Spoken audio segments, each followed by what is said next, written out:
Camera switch, mic's open, enjoy. Okay, thank you. I wanted to welcome everybody to the Pelham Board of Education meeting of Wednesday, May 27th, 2020. Would everybody please rise for the Pledge of Allegiance? I pledge allegiance to the flag of the United States of America and to the republic for which it stands, one nation, under God, indivisible, with liberty and justice for all.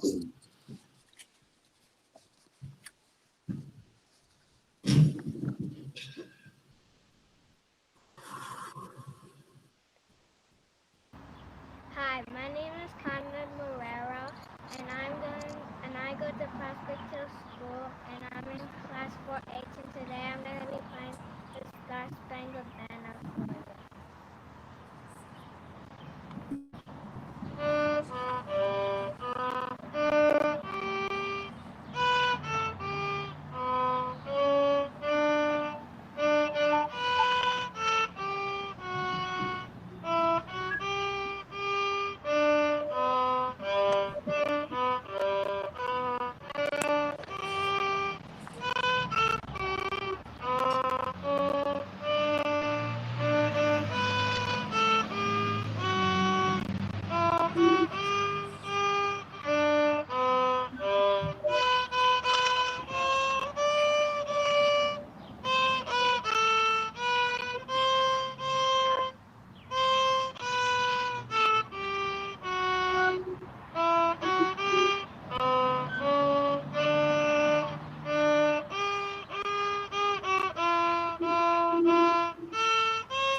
Thank you.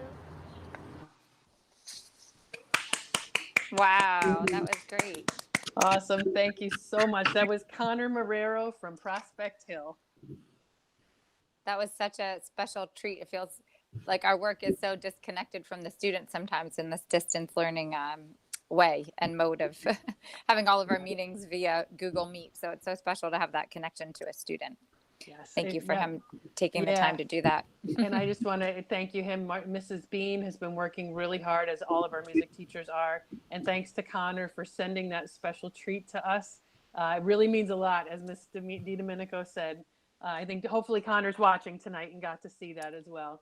But it really means a lot for us to see the incredible work that our students are still continuing to do, even though they're apart from us. We very much look forward to being back together. So thanks, Mr. Jessica. We'll turn it back to you. Very good. So 2.5 is a reiteration of executive session motion. Sue. Yes, sorry, I was on mute.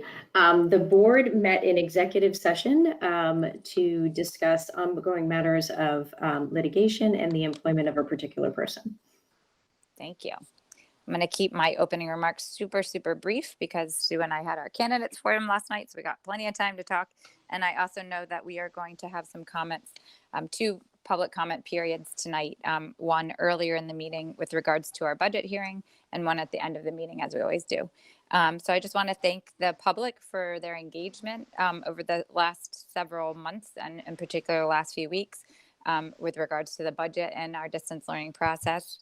And I wanted to remind anybody who hasn't already submitted comments for our public hearing meeting to submit them to me at jddomenico@pelhamschools.org by 8:45 p.m. We will read all questions into the public record. It's not, as with our other meetings, it's not meant to be a Q&A, but we will certainly direct you to the right people who can give you as many answers as possible. And I also just wanted to share what I'm sure others, any others in our meeting will share tonight, that we're extremely excited to be officially appointing Beth Antonelli as the last piece of our administrative puzzle to complete our hiring process. I'm very excited that she'll be joining us as the assistant principal at Pelham Memorial High School, and we'll look forward to working with her in the future. And that's about it for me. So then section 3 is approval of the minutes. I'd like to take a consent agenda for 3.1 to 3.3. Do I have a motion? So moved. Second. Thank you. I know it was Sue as a second, and I think it was, I'll say Vinny. Any questions or comments? All in favor? Aye. Aye. Any opposed? Any abstentions? Okay, section 4 is administrative and committee reports. 4.1 is the superintendent's report. Dr. Champ. Great. Well, thank you so much. It's a pleasure to see everybody tonight. And again, I know we've seen a lot of each other this month, one meeting every week. Not a lot, but I do want to highlight some very special things that are on tonight's agenda. First off, of course, is the appointment of Beth Antonelli. And I know that we sent out a press release earlier. I just want to read some of the highlights, and then I'm going to ask Beth to just share some words of greeting in a moment. But we really are excited to have Beth joining the team. We think she's going to be a great fit working with our new principal, Mark Berkowitz, both of whom will start July 1st. Beth has had a really interesting background. It comes to us from Energy Tech High School in Queens. It's a STEM engineering focused school. So we think she'll be a great complement, understanding a lot of what goes into that whole side of education. Also with a strong background in special education and career and technical education work. Being an English teacher as well, she really has got a broad spectrum from the humanities to career technical and to engineering background. We think that's going to be a great complement to the team that's already in place. Beth has just been a pleasure to meet throughout the interview process at all stages of the interviews, from screening to committee to board level, really stood out. Her gregarious personality and energy really are contagious. And I think looking at her background paired with Mr. Berkowitz, I think they make a great complementary team. And I would say one piece too, Beth is probably already a little Pelham. She lives just a few minutes away into New Rochelle, walking distance to Hutchinson School. Her oldest has gone to Mount Tom. She jogs in Pelham. So although Beth is coming to us from New York City, living in New Rochelle, she already definitely has a very personal taste of Pelham. That is a big piece of what has attracted her to our team, and a big piece of what I believe will help her to be a great fit to our community. So with that, I'm going to invite Beth to just say a few words so everyone out and watching can see her and hear her, and get a first glimpse of our new assistant principal to start as of July 1. Beth. Thank you. Good evening, everyone. And thank you so much, Dr. Champ, for that incredibly warm welcome. And I just want to take a moment to say thank you, Dr. Champ, thank you, Ms. DiDomenico, thank you to the board, thank you to the full administrative cabinet for giving me this amazing opportunity. As Dr. Champ said, it has been a privilege and an honor to serve in the New York City public school system for the last 9 years. But I am truly thrilled to be joining Pelham Public Schools and Pelham Memorial High School. As Dr. Champ said, I have familiarity with Pelham already, and I really enjoy getting the opportunity to meet with teachers, students, families during the interview process. And I'm really just looking forward to learning more and getting to meet as many of you as possible. I had the opportunity and the pleasure to start talking to Mr. Berkowitz, and I'm really looking forward to being on the leadership team with him, and having the opportunity to just collaborate and hit the ground running and really get to know the school, the community, and what makes this town so unbelievably special. Thank you again for this honor and privilege, and I really look forward to getting to know more people as the process goes on. Great. Thanks so much, Beth. I'm glad to have you with us tonight. Just a couple more things I wanted to highlight again on tonight's agenda. Also, this is the time of year where we do award tenure to those who have gone through the rigors and grown to and have earned that place from Pelham, and it's a special honor. We are not doing our normal honoring of them this evening. Normally, if we'd been in person, we would have had a reception, invited families, and said some special words about each candidate.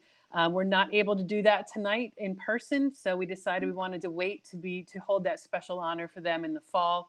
But we do want to recognize tonight, and I'm sorry, Dr. Garcia, if I'm stealing a little thunder, but tonight the board will be granting tenure to the following educators: Christina Camacho, Melody Casagrande, Catherine Dembowski, Greg Hopstein, Diana Lascala, Lauren Pignataro, Sarah Pinsker, Nicole Scobo, Laura Strachan, Andrew Von Bachoff, Catherine Walker, and a special note, I must say, Trish Fitzgerald, our principal of Hutchinson School. I'm particularly thankful. I had the pleasure of many of these people actually started the same time I started. So I had the pleasure of interviewing many of them in my first summer in the district, and certainly getting to know Trish very closely. And we could not be more pleased and more proud to be bringing these folks on permanently. And I have to say a special word of Trish. I don't know if she's still on, but she is a solid rock of that building and of our community. If anyone can deal with construction on top of the normal drama and challenges of a school year, Trish is the perfect person to be navigating us through that. She's steady at the helm, unflappable, calm, and always has students at the center of everything that she does. So we're just particularly thrilled to have her and to know that she's going to be with us for a very long time. And I just want to especially highlight her tonight. So congratulations to those tenure awardees. We will have the opportunity to celebrate them, hopefully in person, sometime this fall. We look forward to that. So congratulations to them tonight, and those will be awarded later on in our meeting.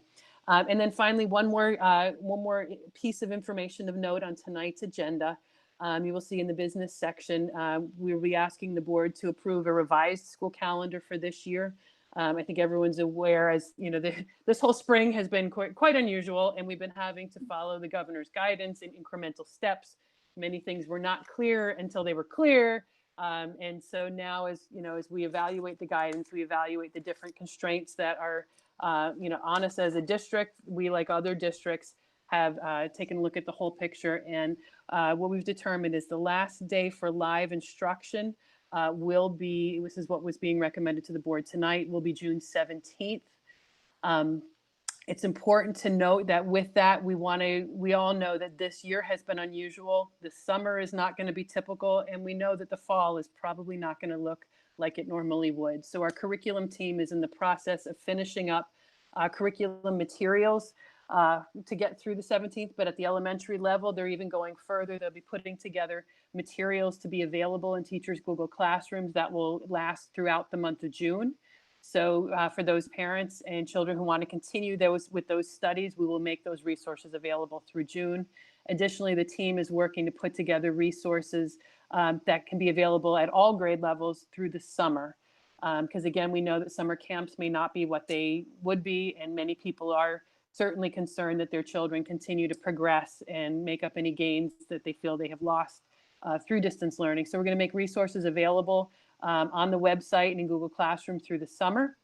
Things like ILX, RAS Kids, those type programs, and potentially some additionals will be available through mid-August. We do need to roll systems over to get ready for the new school year. But we're working on those, and more information will be coming out about those over the next couple of weeks as we head towards the middle and end of June. And also, it's important to know, especially for elementary families where we loaned out additional Chromebooks because of the need for multiple students to have access, we will continue to leave those loaned out to those students if they continue to be in need, because we want everyone to be able to access any resources and enrichment opportunities that we make available. So just please know that those things are coming out, so that just because live time ends on the 17th, that's not the end of learning and resources and opportunities. We are as well hoping to have some teachers identified for this to be additional support resources available to parents and students through the summer.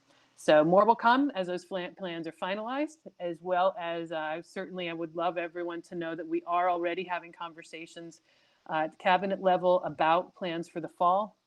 We do recognize, like I said, perfect world, everything would be gone and we'd all be back to normal school, but I think that we all recognize that is not a likely reality. We have to plan for that. We also have to plan for the potential of a full virtual scenario, which I think we all recognize, and I will say it again, needs to be more robust and more interactive than what we have right now. So please know we are committed to doing that and to evolving the model into one that is more sustainable should we be in a full virtual environment in the fall. And then of course we have to plan for every scenario in between. So the team will be working at the cabinet level and then expanding that out to the broader administrative team. And then also looking eventually, probably by late June, into July to get stakeholder feedback and involve a little broader group there to develop our plans as more guidance comes out from the state, as the phasing becomes a clearer picture, so that we can position ourselves as best as possible for the fall and all the flexibilities that will be needed. So it's a lot going into that, but we're hoping that at least tonight with a revised calendar that can be the first step. And as you look at the calendar, just for a little clarity, I think everyone will remember back on March 13th and 14th, we used emergency days for those early closures. We were able to have the equivalent of a superintendent's conference day, although virtually, on March 16th. So that's what the new schedule reflects as well. And then from the 17th on was covered by the governor's executive closure. So that explains some of the changes that you see on the calendar itself as it goes forward.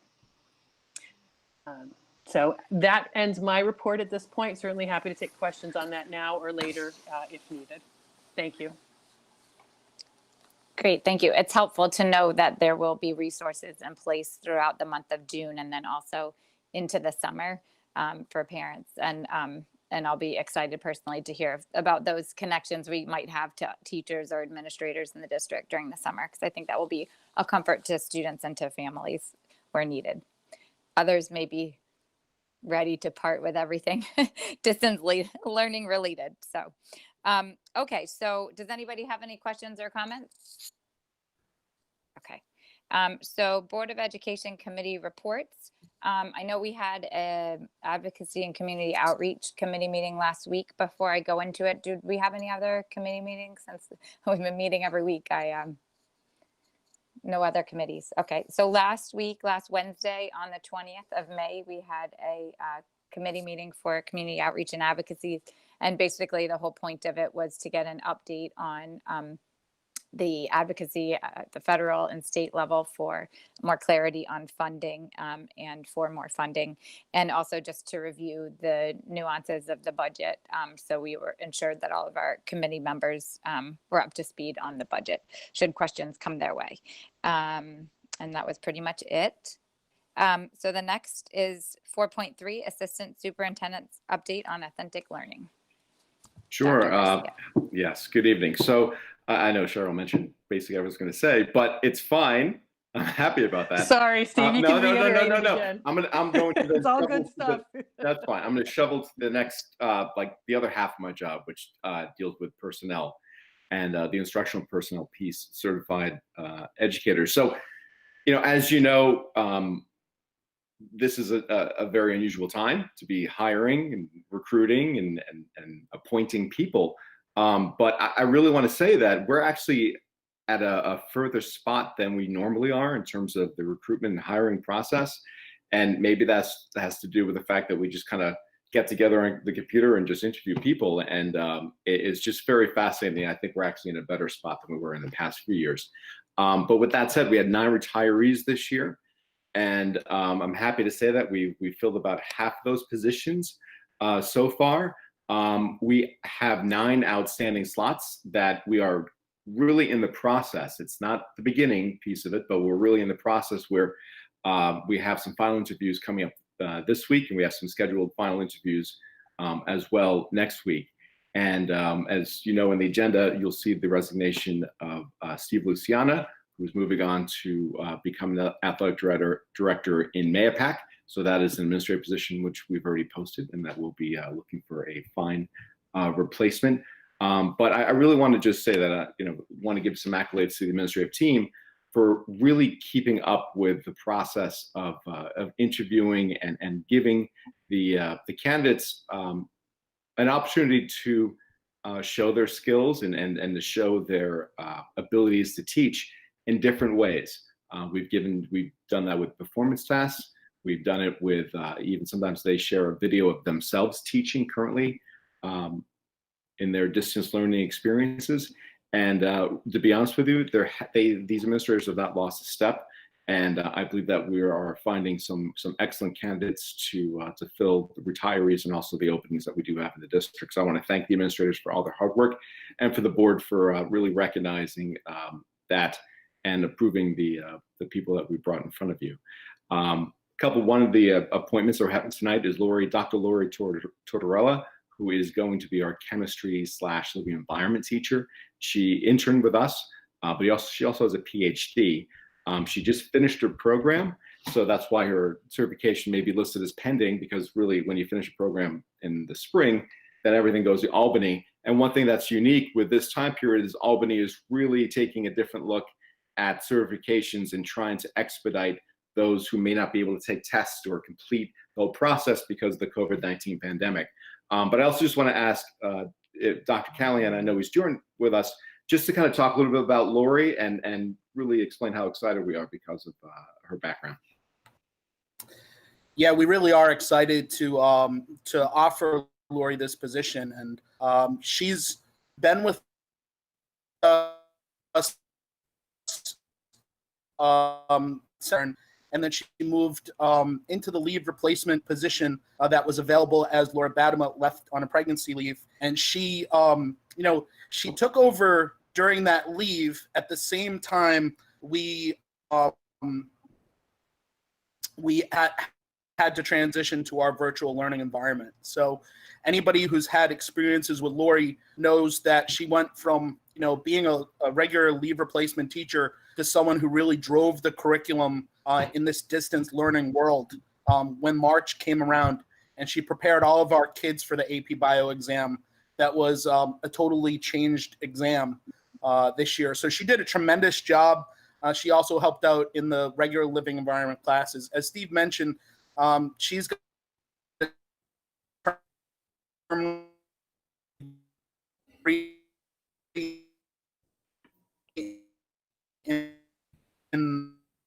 her certifications a little bit.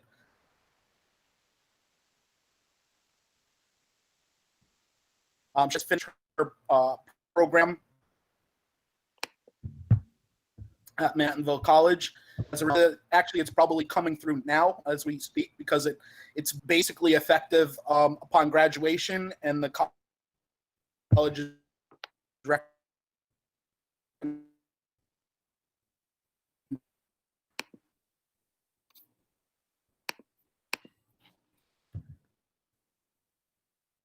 All right, Tom, looks like we're having a bad tech connection there. Yeah.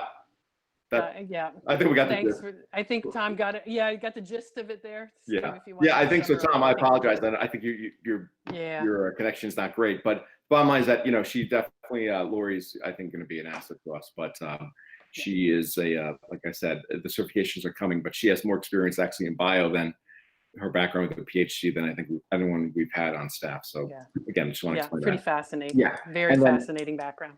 Yeah, and then one other piece, just going back to the curriculum side of it, just briefly, all the elementary teachers, the class teachers, will be contacting parents shortly to try to schedule conversations, end of year conversations, progress level conversations with each parent about each child. So we ask parents to be on the lookout for that communication. And we're excited to be able to, the teachers really, they wanted it too. They really wanted to speak and have Google Meets with each parent. And we're kind of excited that that's going to occur within the next 2 weeks. So be on the lookout for that, please. And that's my report for the evening.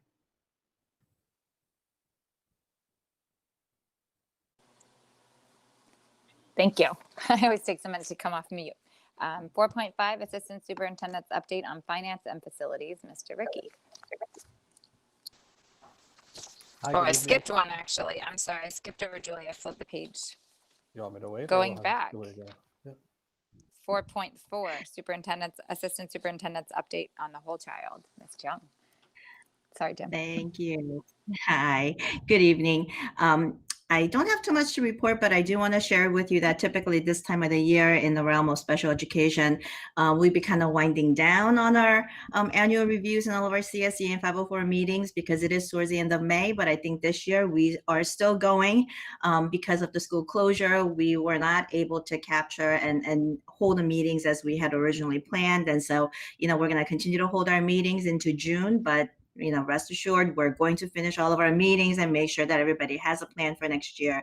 So that'll get done before end of the school year. I think for today, I think that's basically my report. Thank you. Thank you. Now it's time for Assistant Superintendent's update on finance and facilities. Hi, thank you. Just go ahead and give you kind of an update on some things that we have on the agenda for this evening and some quick updates on the capital project as well. On this evening's board meeting tonight, we've got some bid awards. As you can see, we put out a number of bids for our facilities department, so we have recommendations for awards. We also have recommendations for extensions of some current bids that we have. And what we generally do is when we put out our bids, we have it with 1-year extensions. And if the vendors agree to keep their the increase to 0 or no greater than CPI, we're able to extend those bids. So we're fortunate enough to have all of that taken care of tonight, and you'll see many of those on the agenda tonight.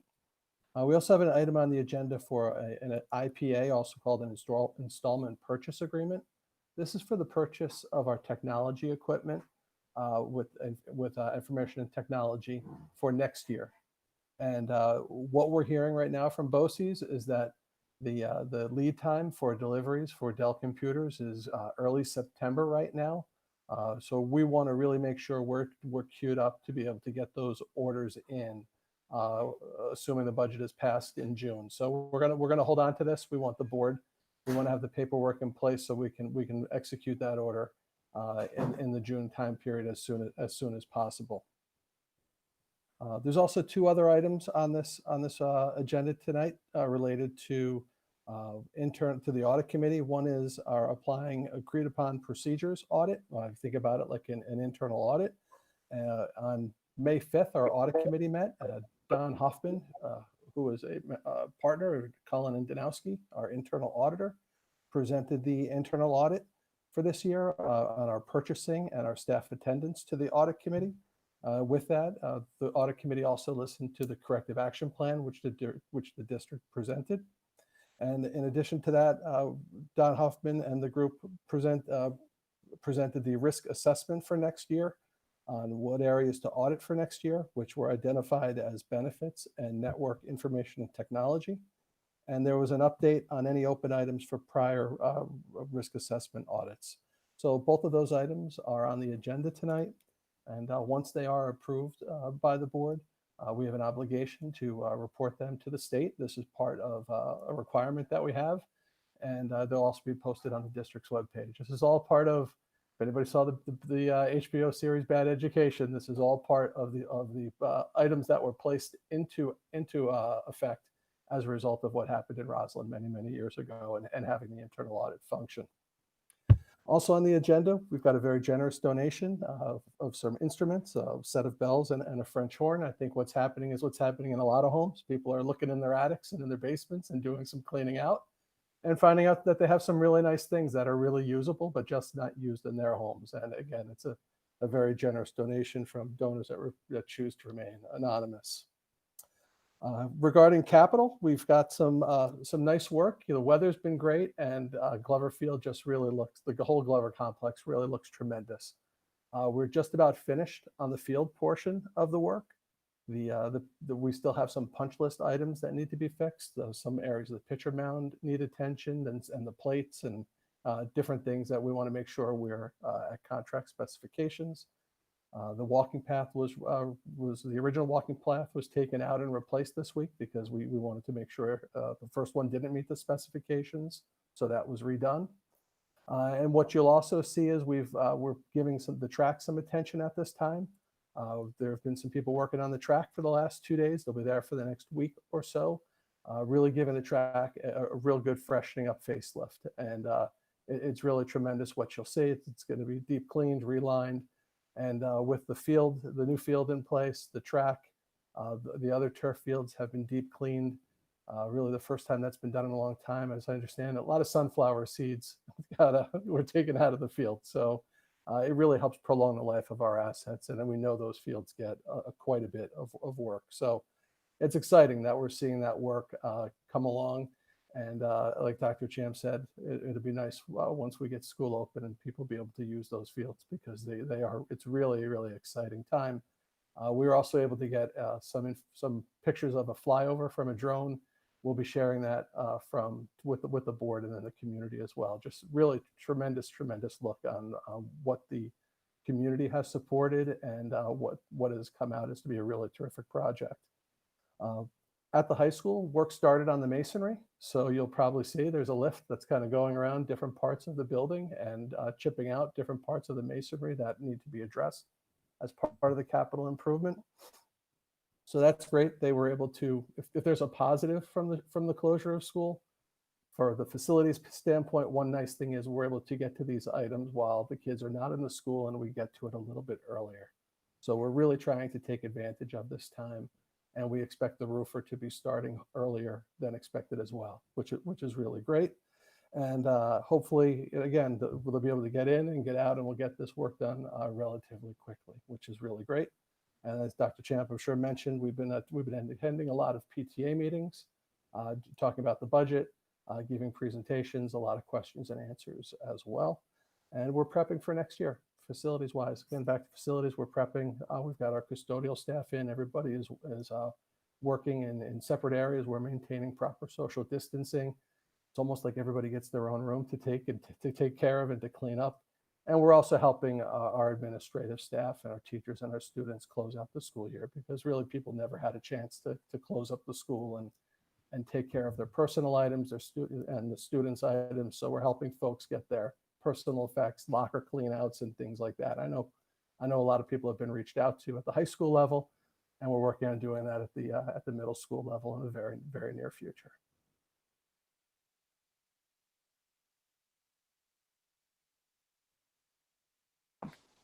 So section 5 is our state mandated budget hearing.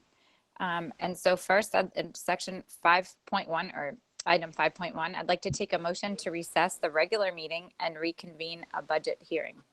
Do I have a motion? So moved. Thanks, Sue. And Vinny, second. All in favor? Aye. Aye. Any opposed? Any abstentions? So item 5.2, it's a funny title given that I have the public comments in my email, but it's a call for public comment on the recently adopted budget for 2020-2021 school year. Just before we go into that, I was planning to just do a quick run through of the budget again. Sure, that makes a lot of sense. Okay. Okay, great. I'm just going to Thank you. share my screen real quick, and I'll try to give the quick version of it's really the same presentation that Jim and I have been sharing with the PTAs. But we think it's important, just a quick reminder as we go through tonight's budget hearing. So let me just make sure I get this. Okay, everybody see the PowerPoint? Yes. Okay, thank you, Vinny. All right, so just real quick reminder as the budget that's being presented to the public is one that, we started the budget process back in the fall. We made our first initial budget presentation proposal to the board way back in the beginning of the end of February, followed by our line by line review of the budget on Saturday. And shortly thereafter, COVID hit, and that really kind of shifted and changed so many things. In the midst of that, the governor set our vote date to be an absentee ballot vote on June 9th, which then established a variety of timelines for us. So despite everything that was going around us and many unknowns, we did have to move ahead with setting a budget, which, as I think everyone is aware, the board adopted the budget a few weeks back. And then we've been having meetings throughout this month to meet the various checkpoints that are required to get us to that vote. So a lot of wheels in motion, not all of them always aligning at the right time. But what we have believed that we're putting forward, though, is a budget that is responsible and that will be address current needs, but really will think with a long-term view in mind. So this budget that we're presenting to voters on June 9th is not a growth or an expansion budget, but it's a maintenance budget, maintaining the rich offering of programs that our community has invested in for so many years and that we value for our students. So it maintains the current instructional offerings as well as extracurricular and athletic programs, meets current board class size guidelines. I think really importantly, continues to provide for the academic and social emotional needs of students, which we all recognize are going to be greater than ever before. needing to make up for some academic loss of instruction time, as well as some new social, emotional, and trauma needs that are very real for our families and our students. So it's really important that we build in and expect to have supports to address those needs, even though we don't fully yet know what they are. We know that they will be there, and we need to be prepared to meet those.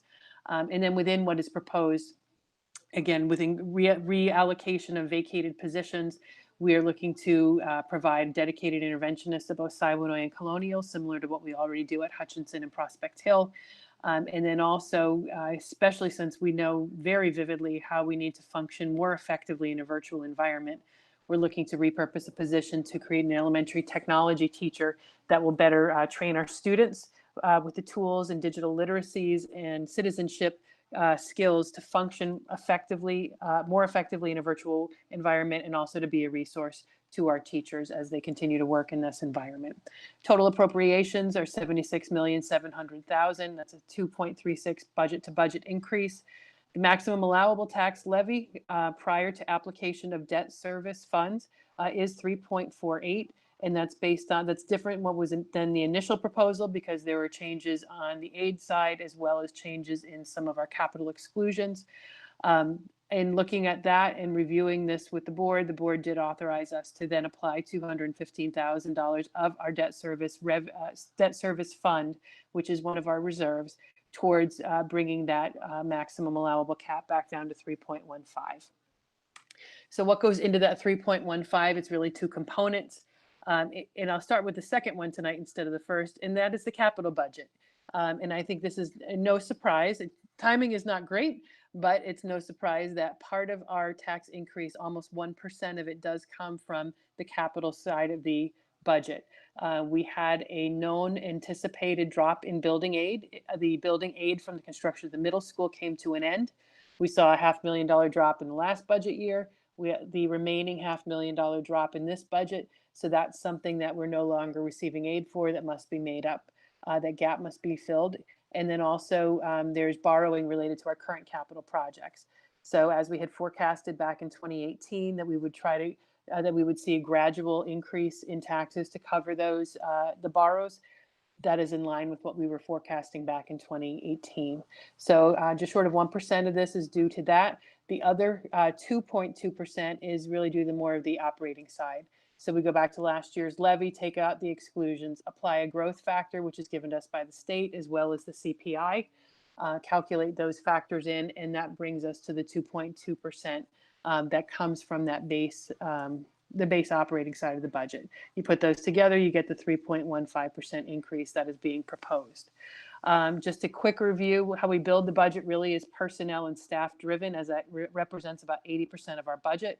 We look at our enrollments, we divide by our class sizes, and that helps us to know what we need, how we need to staff our buildings for the fall. So again, as I mentioned earlier, we have to plan for multiple scenarios this year. So while it seems odd to talk in terms of normal school, we have to plan for that, because there will be a time in the future where we do go back to our normal fully staffed schools with full student enrollment. We don't know when that is, but we have to plan for that.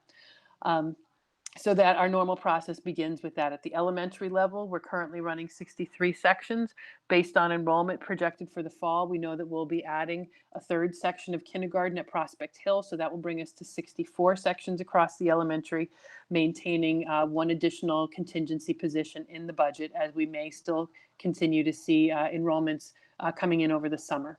At the secondary level, middle school and high school, same concept. How many requests for each course, divide by average class size. That anticipates the number of sections. And I've asked the administrators at the secondary level to work within their current staffing allocations, so that we don't expand, but we keep with what we're actually running now and what we plan to run for next year. And they thankfully were able to accomplish that with some adjustments across departments. So once we have those knowns, we then looked at what are those contractual obligations that we have, both as far as personnel, collective bargaining contractual obligations, as well as our service obligations and contracts to support our educational services. And that's where you will see the main growth in our budget are related to those obligations and student services, and of course the capital costs that we mentioned before. So when you look at the back of the envelope, we see that those contractual salary and benefits increases represent about $1.4 million of the increase.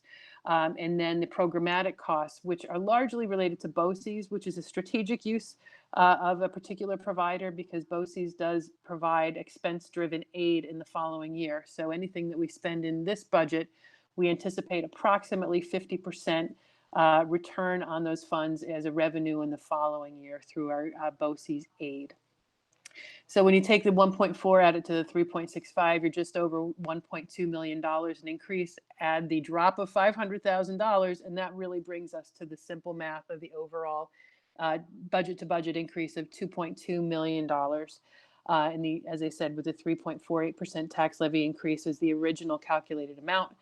When you add in the $215,000 of debt service, you appropriate that into the budget as an additional revenue, then that allows us to bring that maximum allowable cap down to 3.15.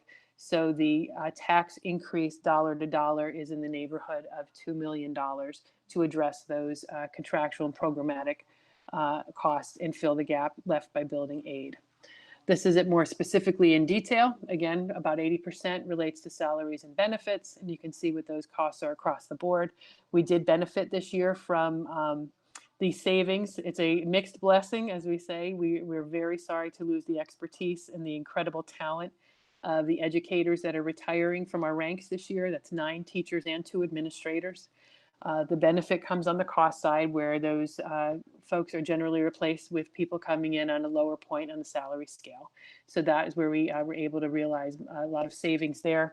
And employee benefits, again, relate to our existing contracts, health benefits, anticipated costs of those currently in contract, as well as any contingencies for potential contracts that are in negotiation. As you follow down, you see the contractual line below that. That's programmatic supports on different contracts that we might have for things like copier vendors, software, anything related to contracts. That went down. You see our BOCES line went up. So some of that is explained by a shift from contractual into BOCES so that we could exercise that opportunity to get aid as revenue in the following year. Plus, we also within BOCES are sure to budget for student program. So there are, if there are special education programs that we do not have in district, and we want to exercise those to provide free appropriate public education for special education students, or if we have more students wanting to access our career technical programs that are available through BOCES, that explains, all those factors explain that increase. Moving down, you see interfund transfers. Those are accounting pieces of how we track our expenses as we use our application of reserve funds, and you will see that on the revenue side as well. So that $442,000 is application of certainly the debt service as well as other reserves there. Interfund transfer special aid is funds that go to support our summer extended school year program. And then there's decreases in the other lines, as you see. Educational program represents the bulk, 76.5%, as it should. Administrative costs remain below the required 10%, and capital captures both our debt service payments and anything related to facilities and grounds costs. Another way of looking at it again is instruction, and that's teachers and anything to support the instructional program as far as materials, resources, and services. General support is more the administrative side. Ourselves, the administrators, our clericals, our custodial folks, anyone that is not instructional but does support the functioning of the school. The benefits for all that relative personnel from both of those categories are represented in yellow. And then interfund transfers, again, just to show the ins and outs of our reserve flow. And finally, always worthy of note, in my opinion, our people transportation slice of the pie. Many folks forget that even though we're a walking district, we are required to provide transportation for private school and special education students needing that service. So that does carry a significant portion of our budget. That also is, a lot of that is contracted through BOCES as well. So again, we get to capitalize on that revenue. When we look to the revenue side, no surprise here that 85% of our taxes come from our taxpayers. When you follow that line across, you see again that $2 million budget to budget increase that I spoke about earlier. You see for us, only 9% of our revenues come from state aid. So as I said, we had a $500,000 drop in that category. Also, as I think has been pretty widely known, but I'll just touch on it briefly, because of COVID, the initial aid runs that we were given in January were actually reduced. So again, from our initial budget proposal in February, where we were using these aid proposals that we received in January, that got rolled back in March. So we had to change our budget assumptions and our revenue projections. And as a result, the budget that's being presented to voters has already been reduced by $670,000 to account for that loss in aid, as well as a decreased projection of revenues coming from sales tax, which is within the miscellaneous receipts category. Additionally, the governor has told us there's 3 measurement periods that they will assess the state's revenues based on projections, and if they're significantly below projected, we could also stand to lose additional state aid. So there was a period at the end of April, a period this summer, a period in December. We have yet to find out if we will have an additional reduction, but they have warned us to be prepared for as much as a 20% reduction. And that is likely tied to whatever federal stimulus packages occur in the near future. So I mention that because it's incredibly important for folks to understand that we have to really be thinking with a long-term horizon in mind. There's certainly absolutely immediate needs from our community and our schools, and I think we all recognize that. But we know from the recession that happened in 2008 and from what's already been forecast by Department of Budget and our professional organizations that we likely have a lot of financial challenges over the next couple of years when it comes to school budgets. So a lot of what we have been planning and recommending is based with that long-term view in mind. We keep saying it's like driving through thick fog. You can't see very far ahead of you. You know that there's likely a lot of risks and challenges and things that you're going to need to adjust very quickly for. But you have to keep moving forward. And that's really the position we've been in. The governor set a vote. We had to move forward with a budget with a lot of knowns and a lot of unknowns. So we have to position ourselves to plan for those both now, but also down the road in the next 2 to 3 year horizon. Total all these revenues up, you see that again comes to $1.77 million, which you can see how that breaks down graphically. It's just a visual representation of the numbers that we just looked at. And once you put our revenues and expenditures side by side, you do see they equal out for a balanced budget. And this is an area that, again, that I alluded to talking about that driving through the fog. And I'm going to ask Jim to chime in here too if I miss anything here. A big piece of what we've been grappling with and fair questions that are being asked have to do with, is there any savings from the closures? And how are we using those savings, et cetera, and what are we looking at forecasting for reserves going forward? We have, of course, seen some budgetary savings. The bulk of our funds, as I said earlier, 80% go to salary personnel costs. And the bulk of our staff have transitioned to working full-time from home and maintaining the functioning of the district instructionally as well as administratively. So those expenses have still remained. We have exercised some savings, of course, in small savings in utilities, things like substitute teachers, transportation costs, et cetera. That is not is a portion of the funds that we expect to see at the end of the year. It doesn't represent the whole, but it does represent some. So with that, we're really recommending 2 things. One is that we're now doing some pre-purchasing of items that are going to be necessary for next school year. Things like textbooks, furniture, equipment that we know that we will need.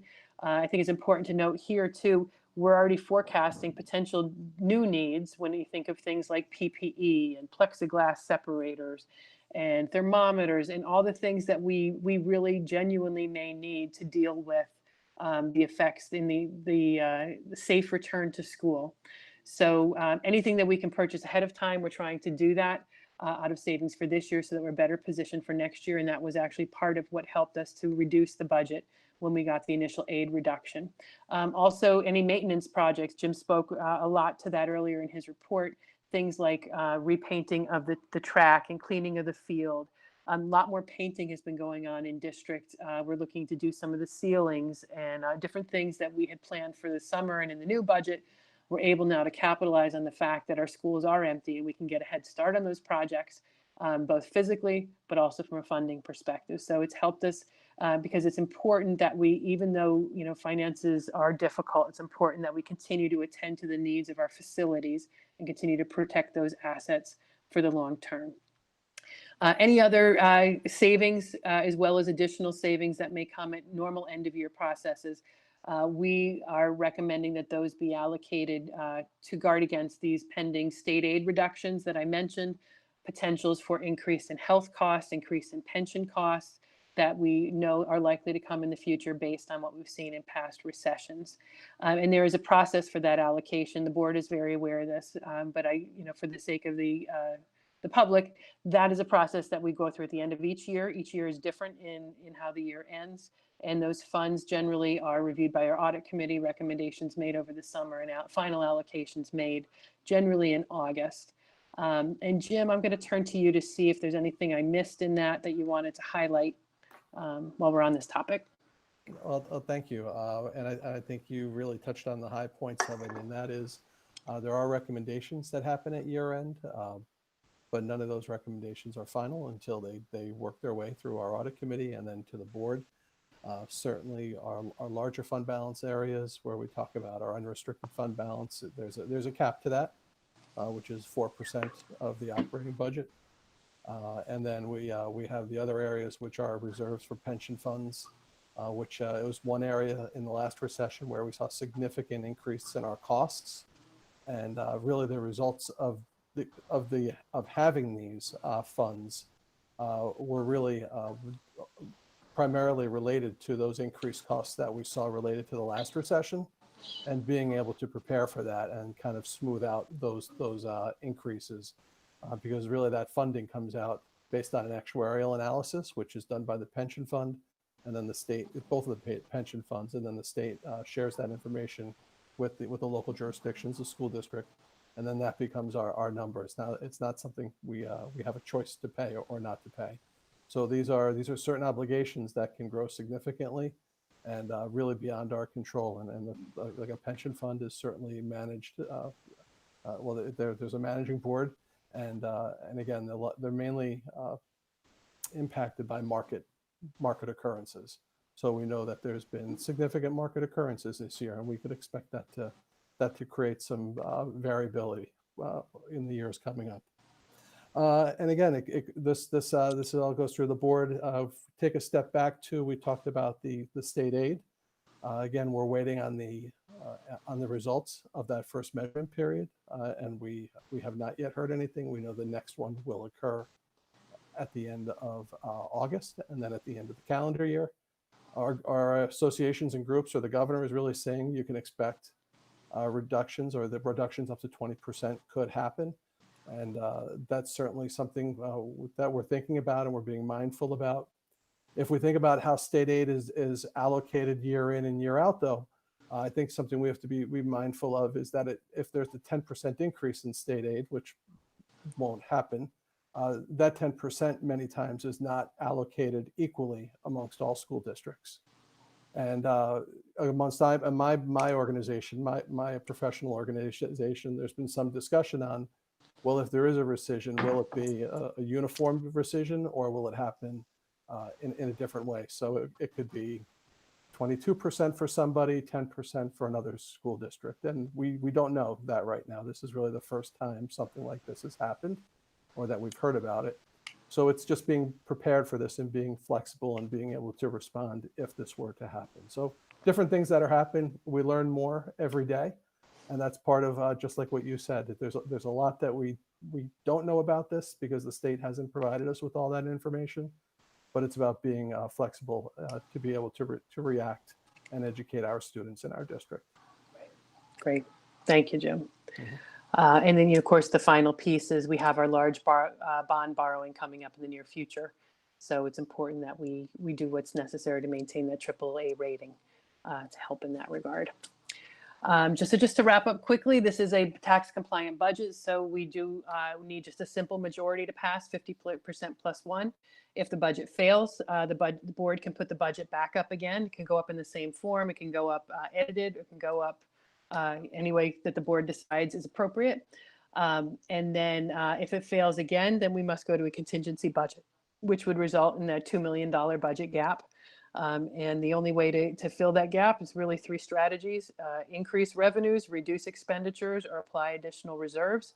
Generally, probably all three approaches would be necessary.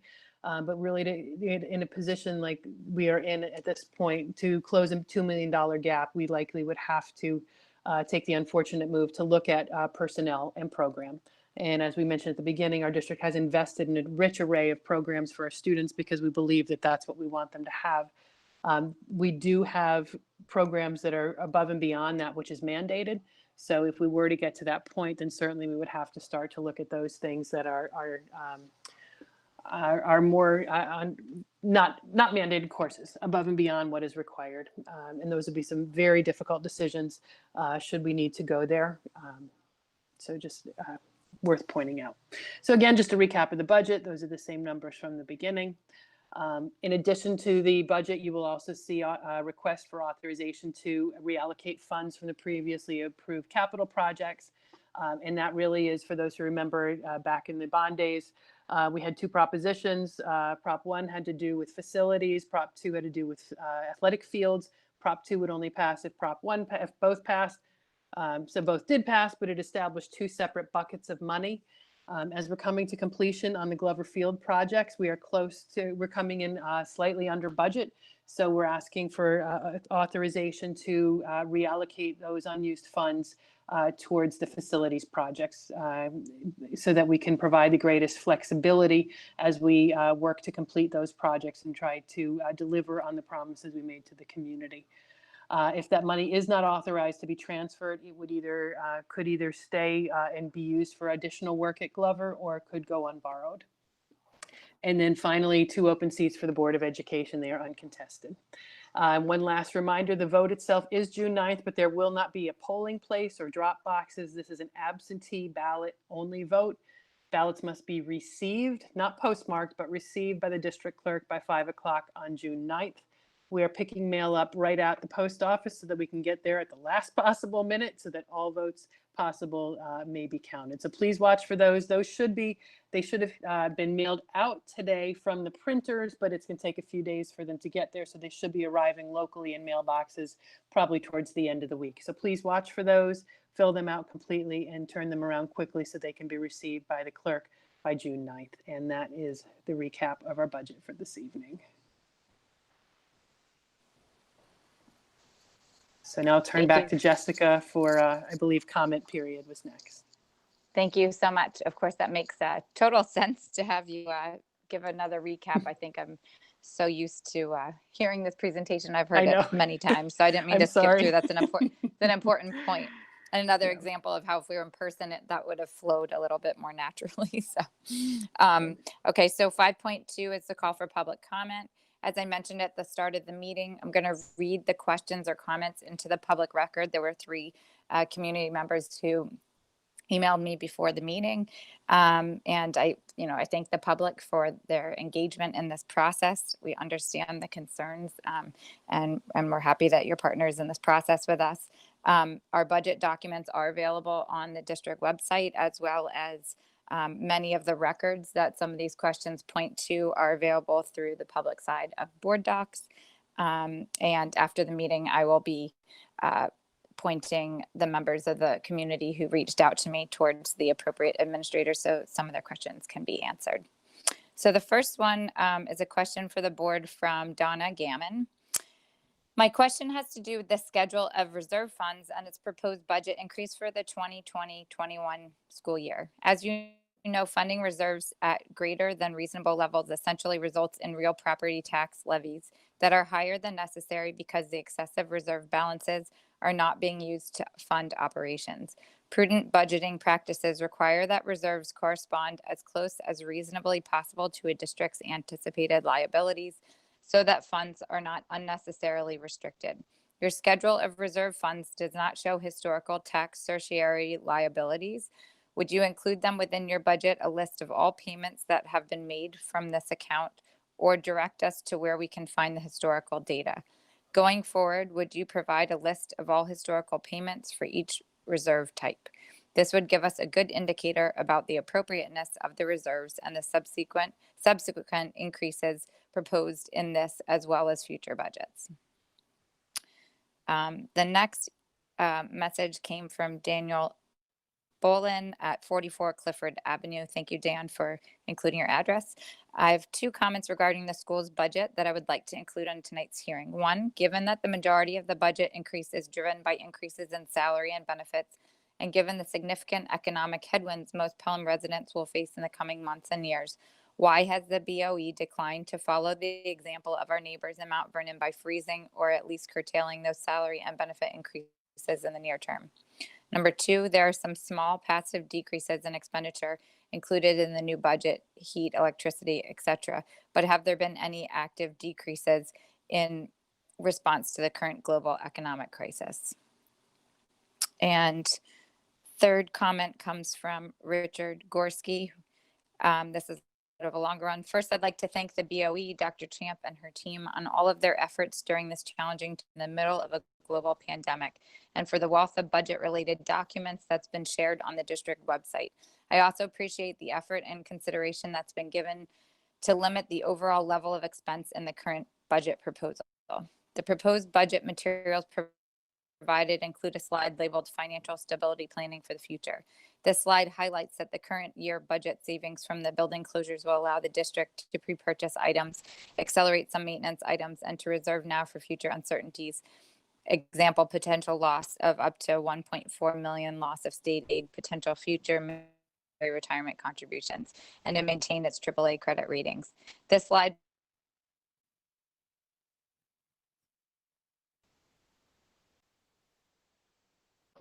number one, the global pandemic has had a devastating financial impact on many people throughout the community, and unfortunately will only get worse before it gets better.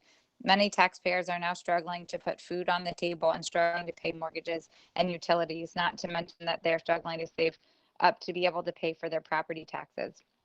Many business owners have shuttered their businesses, and some have never reopened. Given this is now really the best time for the district to be pre-purchasing items or accelerating maintenance. Number two, is now really the best time for the district to be funding additional reserves to account for future district uncertainties when so many taxpayer households are struggling financially. As a result of the pandemic, it is a certainty now that the many struggling households in town need this 1.5 million to 2 million of closure savings to pay their bills, but the potential loss of 1.4 million of future state aid is not a certainty given the partial federal bailout. Number three, even without shoring up the reserves now, the district has significant reserves available to fund the unexpected, while many in their community have already depleted their household reserves as a result of the pandemic. Given these taxpayer financial struggles, would it not be better to allow the residents of this community to realize the building closure savings now by reducing the proposed tax levy and not shoring up the reserves? Number four, page 2 of the budget report card shows about an $11 million in aggregate level of reserves projected at June 30th, 2020. What is the minimum aggregate reserve level that the district believes that they need to hold to maintain a AAA rating? And how does that compare to the reserve proposed in the 2020-2021 budget? Number 5, page 2 of the budget report card shows a $5.2 million projected tax cert fund reserve balance at June 30th of up to $1.5 million during this quarter. A $5.2 million tax cert balance seems large compared to a total tax base of $65.6 million. I understand that this increase will be primarily funded this quarter by the building closure savings. Does the BOE expect to need to utilize a material portion of the tax $5.2 million cert reserve fund balance to pay tax settlements in the next year or two? If so, why? Would keeping the $3.7 million funding level from March 30th, 2020 not have been expected to be adequate? Number 6, I understand that the tax cert reserve fund balance was used to fund the $1.1 million purchase of the property adjacent to Colonial School last July, and so in effect, a significant portion of the current year's building closure savings are replenishing this year's reserve. Given the current and emerging COVID-related taxpayer financial hardships, it's now the best time, in effect, to utilize current tax dollars in essence, further fully fund this purchase about a year after purchase. My final question, many companies are now considering to have a substantial portion of their office personnel work from home even after the pandemic crisis is over, either full-time or a mix between working at home and the office workplace of the future. They are doing this to both reduce cost and because of the unexpectedly positive experience that they've had from the forced working from home arrangements. Has the district explored pursuing this for its administrative personnel? This could be a way to significantly reduce the office space requirements for the district, which would free up a space for classrooms and ultimately reduce the cost. Thank you in advance for your replies, Richard Gorski. Okay, so that ends the public comment. So 5.3, do I have a motion to adjourn the budget hearing and reconvene to a regular meeting? So moved. Anybody? Thanks, Second. John. Thanks, Eileen. Any questions or comments? All in favor? Aye. Aye. Any opposed? Any abstentions? Section 6 is financial reports and motions. I'll take a consent of 6.1 through 6.15. Do I have a motion? So moved. Second. Thank you. That was Leah and Eileen. Jim, you referred to many of these financial reports and motions, all of these in your update. Anything else to add? Actually, thank you. There was one item that I did look over, and that was we do have a transfer, and really what we're doing is we're reallocating our funds just to cover some personnel moves to different areas. We're just covering some property, the sewer taxes at 314 Pelhamdale, and covering some special education costs, smaller dollar amount items, just getting everything in order for year end. Thank you. Do we have any questions or comments? All in favor? Aye. Aye. Any opposed? Any abstentions? Okay, item 6.16 is the motion to accept the donation that Jim referenced. Do I have a motion? So moved. Thanks, John. Thanks, Jess. Sue, could you read this for me? I'm having trouble pulling it up on my iPhone and I'm working multiple screens. Do you mind reading the donation for me?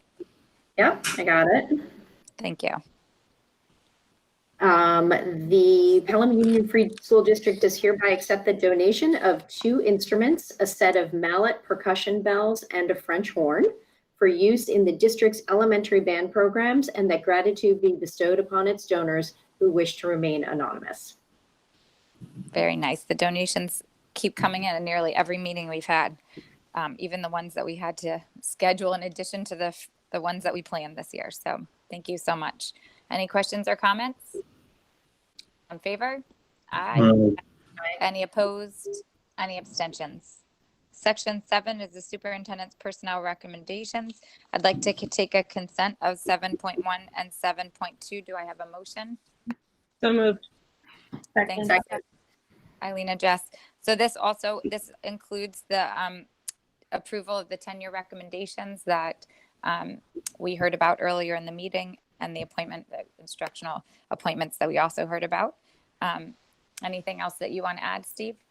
No, again, we want to congratulate all the tenure recipients, and then also congratulate Beth Antonelli and welcome her to the Pelham Memorial High School assistant principal position. Yes, congratulations, Beth, and all of the teachers who are receiving tenure tonight in an unusual fashion. Okay. Thank you so much, everyone. Thank you so much. Any questions or comments? All in favor? Aye. Any opposed? Any abstentions? Okay. All Section right, Beth, 8, it's official. No turning back. You're part of the Pelham team now. locked and loaded. You're part of the team. Yay. Welcome Thank aboard. you. We look forward to having you start with us in July. Great. Thank you. It's very exciting. Thanks for joining us tonight. Section 8 is People Personnel Services. We have Schedule D. Do I have a motion to approve it? So moved. Thanks, Second. Leah. Thanks, Benny. Any questions or comments? All in favor? Aye. Any opposed? Any abstentions? Section 9 is new business. I forgot to mention at the start of the meeting that we do have a board coffee. It's not at J Cafe. It is virtual. Good point. Dr. Champ, it's at 9 in the morning tomorrow. Can you remind me how people need to sign up Yes, if they are in interested? yeah, in the emails, in my emails that have been going out, there was a link to sign up to get the link. We're trying to just protect against these Zoom bombing type events. But Yep. yeah, so click on that to register, and you will receive the actual meeting link about 10 to 15 minutes prior to the coffee tomorrow morning. Okay, great. And it's another great opportunity to hear more about the budget and to ask any questions you might have. We'll have a couple members of the board joining as well. Any other items for new business? Okay. And now we have another period of public comment scheduled, but I don't have any other emails. So it brings us to item 11. Madam President, would you entertain a motion to adjourn? So moved. Do I have a second? Thanks, Second. Vinny. Sue or Vinny, either one. Any questions or comments? All in favor? Aye. Any opposed? Any abstentions? Very good. I hope everybody has a good night. Good night. Great. Good night. Thanks so much. Okay.